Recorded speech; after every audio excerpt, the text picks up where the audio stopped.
Bismillahirrahmanirrahim. Babut tamiz. Awi iki kuswiji babale tetep ing dalam mertelakeun tamiz.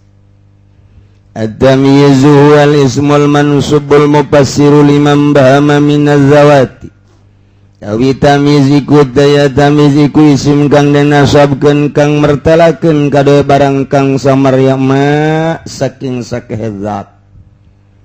Tamiz eta isim nu dinasabkeun termasuk mansubat anu ngajelaskeun kana barang-barang nu samar perkara nu samar ti bagian zat nu samar tamizan apa jelas. Oh gaulika yaiku sompamane ucapan sirata sobaba Zaidun. Wis ngocor apa Ki Zaid. Naonna ieu ngocor teh nya? Irungna ngocor teh. Zat Ki Zaid teh geus ngocor ceulina, ieu teh nu ngocor teh. Si Zaid teh zatna geus ngocor apakah bobogaanana, ieu teh nu ngocor. Oh sanes, naonna tuh arkon. Saking keringet teh. Oh keringet. Nah jelas kan. Tadina samar jadi jelas. Pegawaian budak di pondok ieu mah. Bagian budak letiknya aja kos kieu mah. Teu layak diaji ku kolot kos kieu. Ku lantaran kolotna bedegong teu bisa. Diaji deui atuh. Wa tafaqqa abakun lan wis guplak diplak sabaki bakap. Oh ki bakar budak ku ari mah tu deuleu. Lempang naga geus pohara jasa kepatah deuleu ku sia ni egang kitu guplak-giplak naonna ieu musahman gajihe. Oh horeng lintuh pinuh ku gaji. Wa taba Muhammadun lan wis wangi sapaki Muhammad sengit ki Muhammad. Naonna nu sengit teh nafsan awake. Waduh. Setara itu isrina lan istuku ingsun ing 20 kaula geus meuli 20 naon euy gulaman pandekawan atau gulam wa malaktu lan wis ngamilik isun 90 ing 90 naon ieu ngamilik 90 najatan itu wedus kacang bogat 90 wedus kacang. Wa Zaidun akramu binka uti Ki Zaid iku kang leuwih mulia tinimbang saking sira. Oi Ki Zaid mah leuwih mulia tibatan anjeun. Naonna aban bapane. Waduh. Wajmalu minka lan leuwih elok iku kang leuwih elok tinimbang saking sira. Apane leuwih elok ke wajan wajahe. Beungeutna. Wala yakunul tamyiz illa nakiratan lan oranana ana apa tamyiz angin iku isim nakirah nyen tamyiz mah kudu isim nakirah. Wala yakunu illa ba'da tamamil kalam lan oranana ana tamyiz angin iku tetep ing dalam sausana sampurnaning kalam. Kudu geus terangkai mubtada jeung khobar, kudu geus terangkai fiil jeung fa'il kakarak timbul tamyiz. Dah ieu mah pegawaian budak sama ngaji kos kieu mah ieu kakarak belajar maca ieu ngaji na jurumiyah atawa naik ka alfiah itu ayam ke bab tamiz eta mah teh dimaksud nu dimaksud kurang penafsiran daripada tamyiz cek ahli tasawuf ulama sufi. La yakunul arif arifan hatta yahsula lahu tamyiz baina ad-diddain alladzaini waqa'a bihima at-tajalli. Masya Allah. Oranana ana sapa wong kang marifat ing Allah iku marifat malah hasil kadue arif opo ngabedaakeun ing dalem antarane lalawanan loro kang karone tuniba kalawan karone lazain opo at-tajalli atuh fayumayyizu maka bisa ngabedaakeun ya arif bainar rububiyah wal ubudiyah ing dalem antarana sifat kapangeranan lan sifat kahambaan mauharin wahidin ing dalem nggon lahir kang suwiji wa bainar ruhaniyah wal basyariyah lan ing dalem antarane kang bangsa ruh lan kang bangsa manusia wa bainal hissi wal ma'na lan ing dalem antarane hissi lan makna wa bainal qudrati wal hikmah lan ing dalem antarane kudrat lan hikmah wa bainal amri wal khalqi lan ing dalem antarane alam amri lan alam khalqi wa bainas syari'ati wal haqiqati lan ing dalem antarane syariat lan hakikat wa bainal fana'i wal baqa'i lan ing dalem antarane fana lan baqa wa bainas sakari was sahwi lan ing dalam antarane mabok lan sehat wa hakadza lan eling kaza kaya ikila iki mazgur wa hakadza lan eling kaza iku kaya ikila mazgur sairud diddait utai sakakarine lalawan loro al mawjudain kang mawjud karone fil kaun ing dalam mawjudat mumkinat allazi waqa'a bihi tajalli kang tuniba kalawan lazi apa tajalli bainar rububiyah wal ubudiyah ing dalam antarana sifat kapangeranan lan sifat kahamba macanage hese komo ngajelaskeunana geus hese ngajelaskeunana hese nyontoanana geus hese nyontoanana hese karasa geus hese karasana atuh hese bukti nak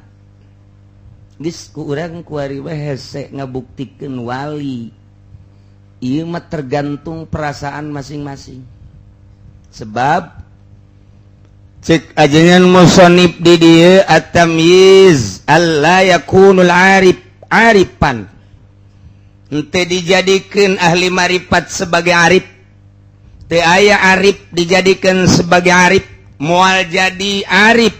manehanana hingga hasil heula kamanehanana ngabedakeun antara didden dua lalawanan cek ahli mantek ad-diddani la yajtami'an diddan moal bisa kumpul salilana luhur jeung handap moal bisa kumpul bagus jeung goreng moal bisa kumpul akhirat jeung dunia moal bisa kumpul Allah jeung khalik jeung makhluk moal bisa kumpul geulis jeung goreng moal bisa kumpul beurang jeung peuting moal bisa kumpul diddan ad-diddan layat tamia jadi atuh engke ahli ma'rifat mah bisa ngabedakeun antara dua lalawanan urang ge bisa ngabedakeun luhur jeung handap mah kadeuleu ku mata zahir urang bisa ngabedakeun antara poek jeung caang beurang jeung peuting bisa keneh tama kos kitu mah ngabedakeun tetapi ieu mah ngabedakeun baina diddain allazaini waqa'a anu tuniba bihima terjadi ku ieu diddain at-tajalli jelas tajalli teh ebre tajalli teh kadeuli jerona tajalli teh nyata lamun cara awe mah geus dibukaan bajuna tajalli geus kadeuleu narongtot geus kadeuleu putih mun putih-putih mun hideung-hideung mun aya cedaan kadeuleu cedana mun aya dotonan kadeuleu dotonna eta tajalli ngaranna wali encan dianggap wali jeung moal bisa diwali-wali kecuali nyana bisa ngabedakeun antara dua perkara anu lalawanan sehingga tajalli bainar rububiyah wal ubudiyah sehingga terjadi antara ruhaniyah wal basyariyah dengan tajalli nyana dibere ku Gusti Allah mun kamari urang ngabahas kasyaf mukasyafah ieu teh tajalli jelas jadi dibere leulewihan ku Gusti Allah seorang wali teh bisa nganyahokeun dengan jelas arah eta manusia bisa dijelaskeun ku manehanana hiji perkara ditajalikeun ku Gusti Allah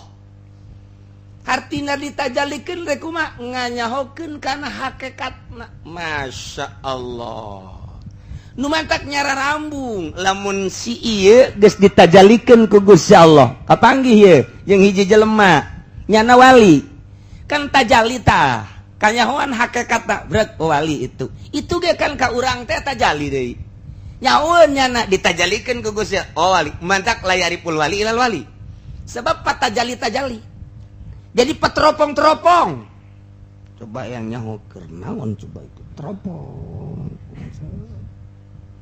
oh keur ngisi sia kadeuleuk keur ngisi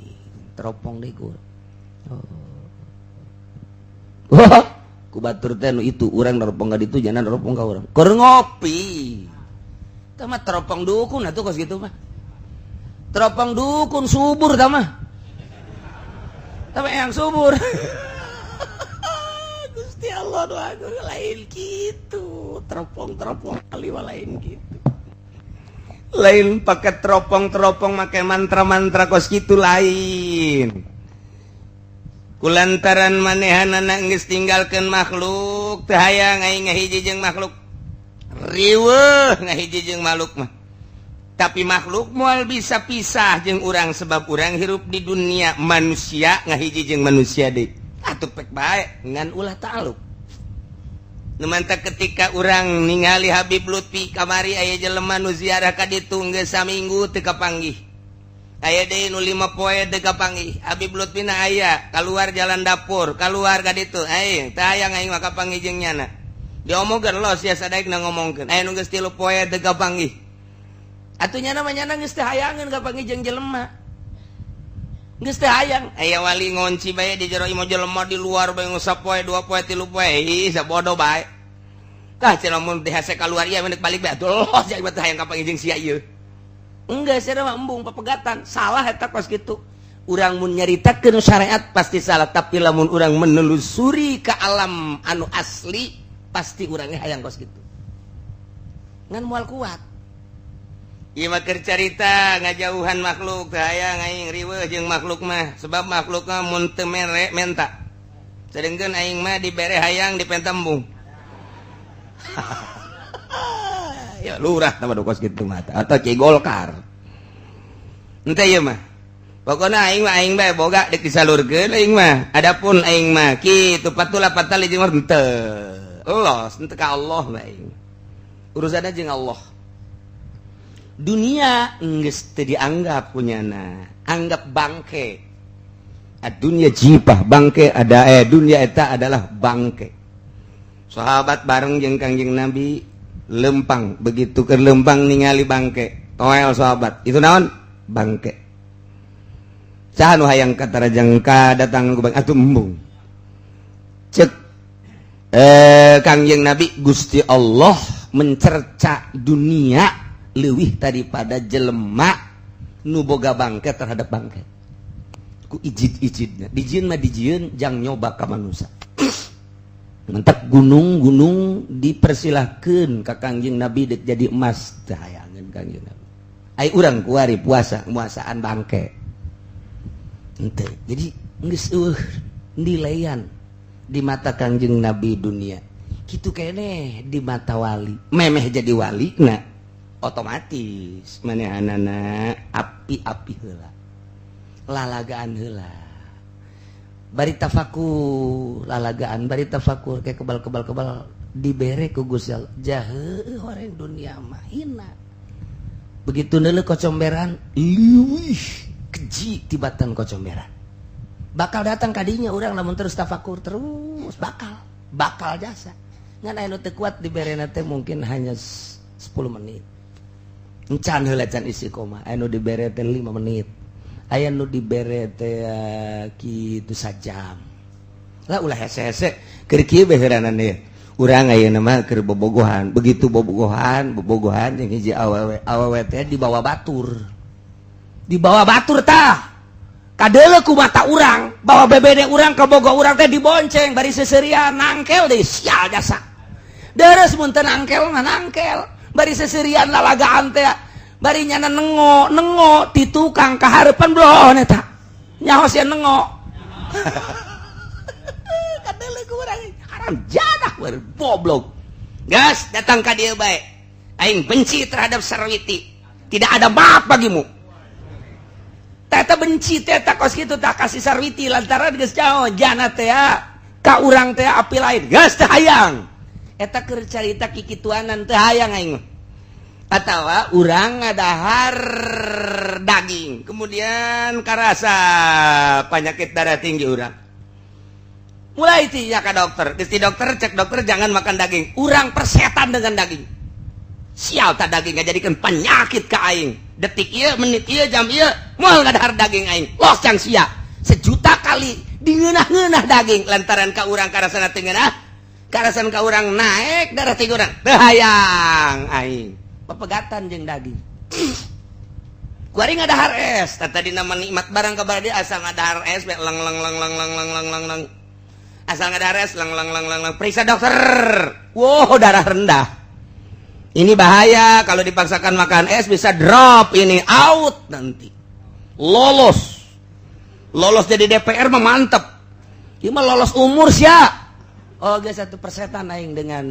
es teh aya kebahayaan anu patalina jeung awak urang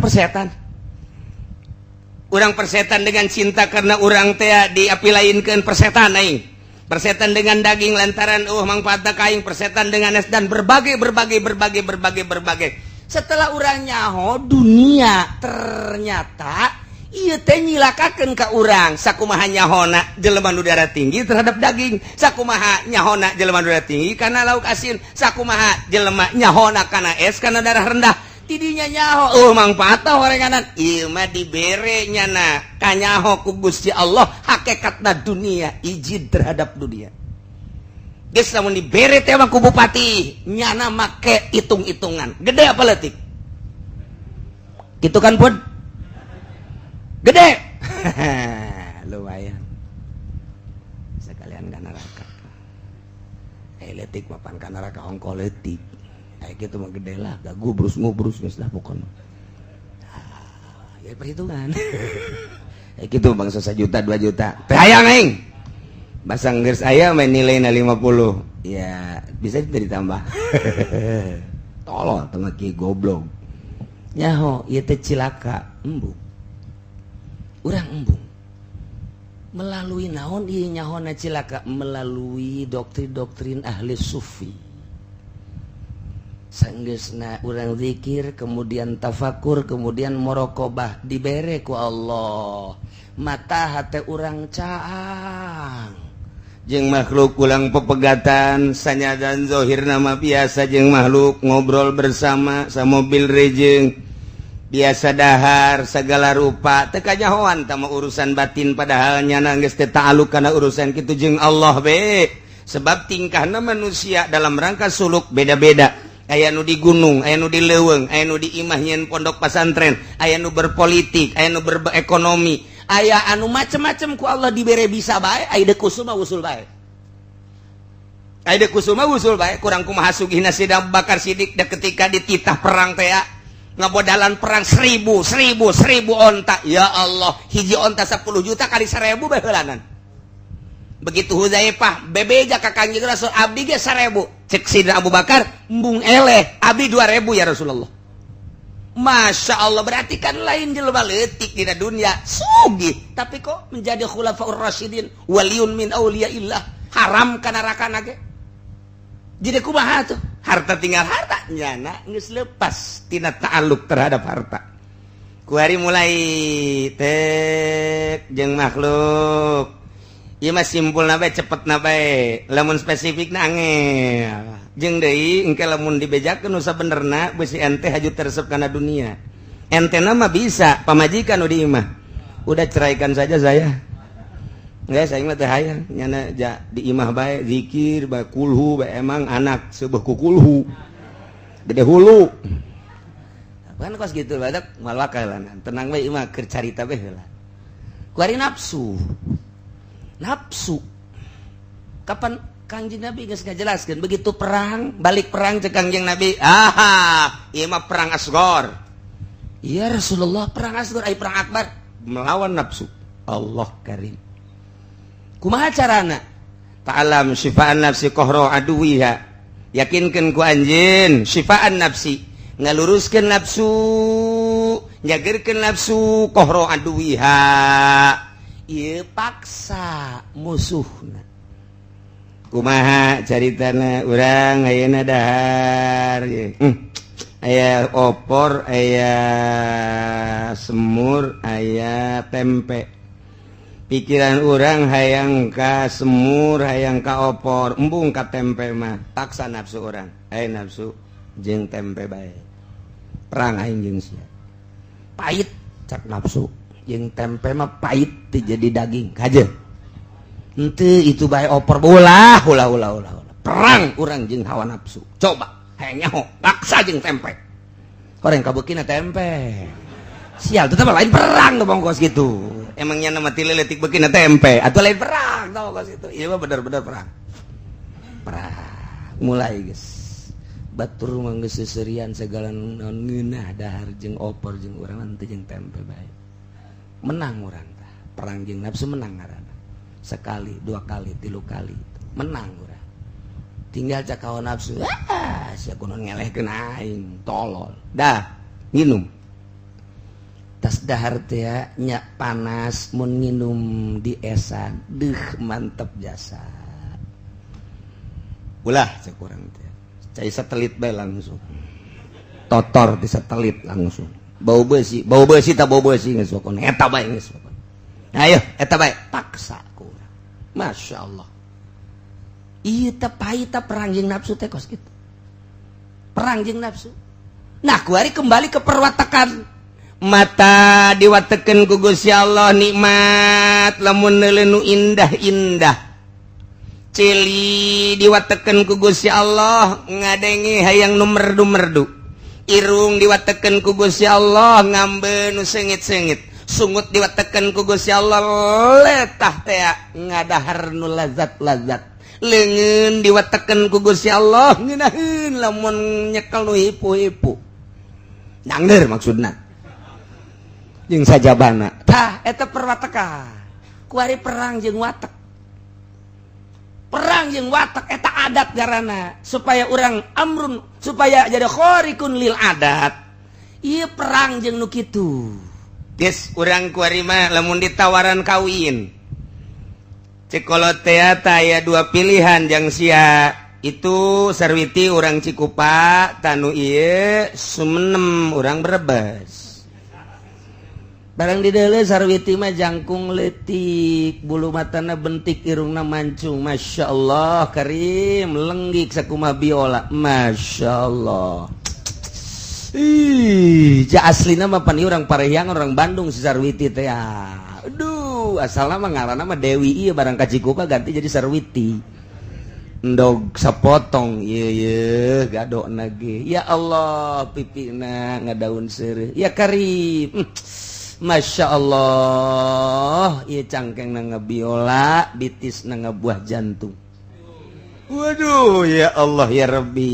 ramona marcut luar biasa barang neuleuh suminem irung tanggah kaluhur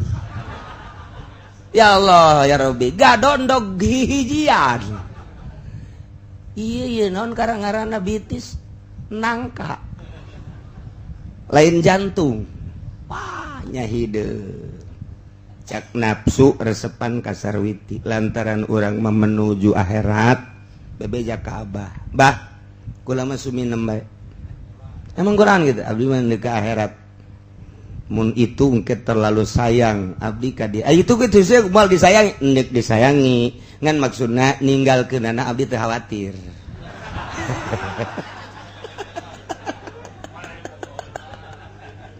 jadi abdi ka mamana teh tenang pan bisa tenang saha nu hayangeun ai kanu itu merempan abdi di ka mamanana jadi abdi engke ketika abdi ibadah ka Gusti Allah asana wah pamajikan ieu aya nu ngaganggu besi kitu ari suminem mah keur diganggu bae los wah sia mah jadi kos kitu abdi teh ka Allah saha satu bisa milih kos kitu ketika dibere pilihan eta ieu aya baju nu ieu hargana 500.000 nu ieu hargana 50.000 rata-rata milih nu 500.000 tapi lamun urang deka Allah perang jeung hawa nafsu aing hayang nafsu kadinya teh pasti dipake nage leuleus kana awak nage ngeunaheun tapi aing milih nu 50.000 be ateul tinggal ateul carang kan eta jeung hawa nafsu karana tuh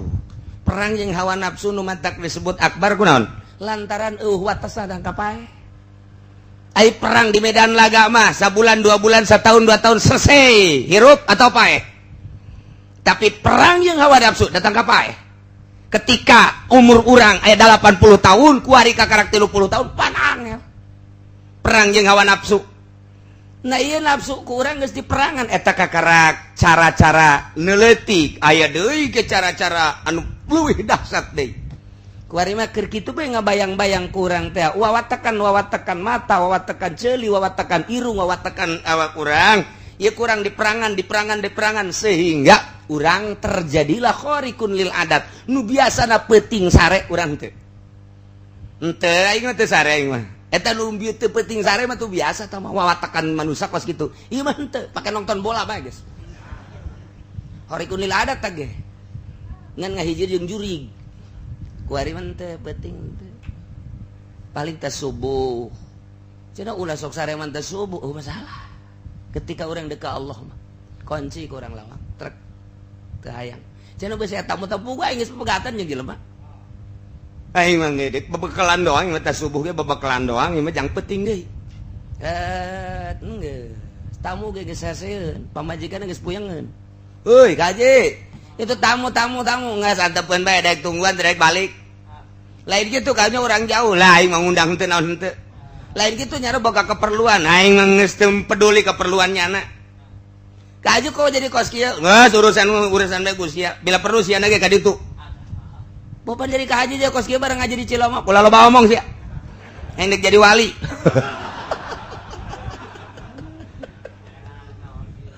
bakal kos kitu saha bae teu peduli ka manusia teu peduli ka dunia teu peduli urang nu mantak nyongsrong ge aya kepedulian ieu mah geus teh Allah bakalna geus kumahanyana bae geus karso karep sorangan atau enggak sih atau aing aing Allah ketika encan jadi menyana ge tetep masih tagoyur ketika ku Gusti Allah jeung makhluk geus bisa jeung dunia geus bisa jeung nafsu geus bisa jeung setan ge geus bisa engke mah bisa ngabedakeun jelema ieu sosokna doang kiai padahal mah keur kaasupan setan nyaun jelema ieu teh polisi ieu sosokna mah manusia padahal jerona mah setan nyaun jelema ieu teh sebenarnya mah ustad tapi sebenarnya mah setan nyaon kok bisa kos kitu sih rahasia Allah nyana keur katerapan ku setan sebab dibawa ku hawa nafsu kana hawa nafsu teh kendaraan setan ngancik di hiji kiai ngancik di hiji aibuya ngancik di hiji polisi ngancik di hiji abri ngancik di pedagang kok bisa nyaho sih pan nyanana geus merangan setan sehingga nyana wauh jeung setan teh bisa digerokeun ka dieu setan ka dieu sia embung cek adieu tampiling sakuai setan Imam Syafi'i nyahueun ieu setan ieu lain Syekh Abdul Qadir nyahueun ieu setan ieu lain Imam Abu Hanifah nyahueun ieu setan ieu lain kabelah dieuna diteruskeun terus ku para aulia Allah nyahueun ieu setan ieu lain ieu setan ieu lain ieu setan keur ngancik di manusia ieu keur ngancik di kiai ieu keur nyahueun nyana teh nu mantak kiai tinggal kieu teu peduli aing mah kunaon jerona setan nyahueun nyana mah teu sambarangan jeung kiai ahli hakikat mah cicing lain sa cicingna seri lain sa seri-serina percis kos urang bobogohan jeung awewe teu bisa urang berbicara make sungut mata saling kedip make isyarah cukup ahli Allah ge sarua bae teu meunang ngajelaskeun cukup dengan isyarah cicing mahal penuh arti sebabnya keur jeung Allah ngomong penuh arti sebabnya na kerjeng Allah segala rupana kuari Allah ikir carita ngan penuh rasanya nama tah moal waka disebut wali nyana lamun encan bisa ngabedakeun antara sifat rububiyah jeung sifat ubudiyah nyahueun nyana si itu mah diuk ge keur ibadah nyahueun nyana si itu mah sanajan sujud lain keur ibadah nyaunnya nasi itu mah maca Qur'ana keur ibadah, nyaunnya nasi itu mah maca Qur'ana lain keur ibadah, nyaunnya na ieu ceramahna keur ibadah, nyaun ieu mah ceramahna lain ibadah, nyaunnya na ieu jadi pemerintahna keur ibadah, nyaunnya na ieu henteu jadi ibadah. Selalu nyaho dibere nyaho ku Gusti Allah ditajalikeun hakikatna perkara. Lantaran nyana geus berangkat, sanggeus berangkat geus usul, geus jadi arif billah. Lamun encan datang ka dinya, encan jadi wali. Mantak rata-rata wali jeung wali deui senyum. Nyahoeun sebab ditajalikeun ku Gusti Allah. Kadeuleu arahna, oh lillah, oh itu lillah. Lillah jeung lillah ngahiji. Kanyahoan nyana, oh wali, oh iya wali, ngan engke pangkat kawalianana nyahoeun bahwa aing leuwih handap, bahwa aing leuwih luhur. Nyana bisa ngemukakeun itu di ditu kelompok walina, ieu di dieu kelompok walina nyahoeun. Sakumaha urang nyaho di alam urang, alam kasat mata, ieu RT, ieu RW, ieu lurah, ieu camat, nyaho nyana ge kitu. Ieu Abdal, ieu Nukoba, ieu Nujaba, ieu Uropa, ieu Asoib, ieu Mukhtar, ieu Imamani, ieu Aktob, ieu Gaus. Kok bisa kos gitu sih? Kese kos gitu mah. Kecuali hanya orang-orang anu dibere ku Gusti Allah tajalli ke arah eta. Nyana geus aya dina alam nu sejen nikmat hirup di dinya nyana. Nyana mah geus kos kitu bae, diuk teh jadi ibadah bae. Hees gedengna jadi ibadah bae. Mentak ayah hiji setan datang ke masjid. Begitu datang ke masjid, nyana cicing bae. Kita tanya, kok mana cicing bae? Shhh, ulah gandeng. Emang kona? Shhh, ayo keres. Atuh keres sih ulah gandeng lain dihudang. Nyana mah mun hudang zikir bae. Hari itu nu keur salat eta mah salatna ge lain inget ka Allah ieu. Mantak nyana mah kajen geuna salat bae, bila perlu dihudangkeun. Wait, salat, tahajud. Wait, wirid. Abeh jaki menang. Wait, wirid coba hayu ge. Wiridanna ke arah eta bae. Si ieu mah ieu lamun geus hudang bae waduh zikirna nya nama lillahi taala. Nu mantak ulah diganggu hesakeun hees bae. Wah, setan ge nyahoeun. Setan nyahoeun ieu mah lillah bae. Lamun ieu mah kos kitu bae. Ieu mah geus bae mendingan ge ondang bae ondang. Buleudan bae buleudan. Rajab geuna beak barang peuting. Lumayan amplopna. Jangan ganti ban mah ayalah. Da setan ge jauheun, wauheun. Atuh nyana ge emang katerapan ku setan ieu. Nyana ge geus mukhalid jeung setan. Tuh. Jadi setan teh nyaho. Wali jauheun ka setan. Wali jauheun ka setan da. Bisa kos kitu lah wali mah. Mentak loba keanehan engkeuna di tubuh wali. Mual jadi wali, mual di ngaranan wali, layakunul wali oranana ana sapawa al arif arifan mual dianggap wali sehingga nyaho heula ngabedakeun antara didin allazi waqa'a bihima at-tajalli sehingga nyana bisa ngabedakeun bainar rububiyah wal ubudiyah fi mazharin wahid. Dina kalahiran hiji nu jelas, hiji nu lahir. Bisa kanyahoan ku nyana, oh iya mah sifat rububiyah, oh iya mah sifat ubudiyah. Oh iya mah jelema arah ka Allah, iya mah kana dunia. Oh iya bajan kanyahoan. Lumpat ka mana bage ku wali mah kanyahoan. Sebab dirina geus leupas tina urusan-urusan eta. Tah, lamun geus kos kitu, silakeun jadi raja cara Sultan Maulana Hasanuddin. Silakeun jadi raja cara Raden Patah Demak. Silakan jadi raja cara Syekh Syarif Hidayatullah. Silakan jadi raja cara Sunan Rahmat. Satungtung henteu kitu jadi raja na ieu raja koang-koang doang. Moal beres jadi raja na. Kitulah nu kurang diharapkeun teh ya, raja anu bisa ngabedakeun ieu bener ieu salah. Ieu kakarak datang kala kana fayumayyizu bainar rububiyah wal ubudiyah fi mazharin wahid engke bainar ruhaniyah wal basyariyah wallahu a'lam bissawab.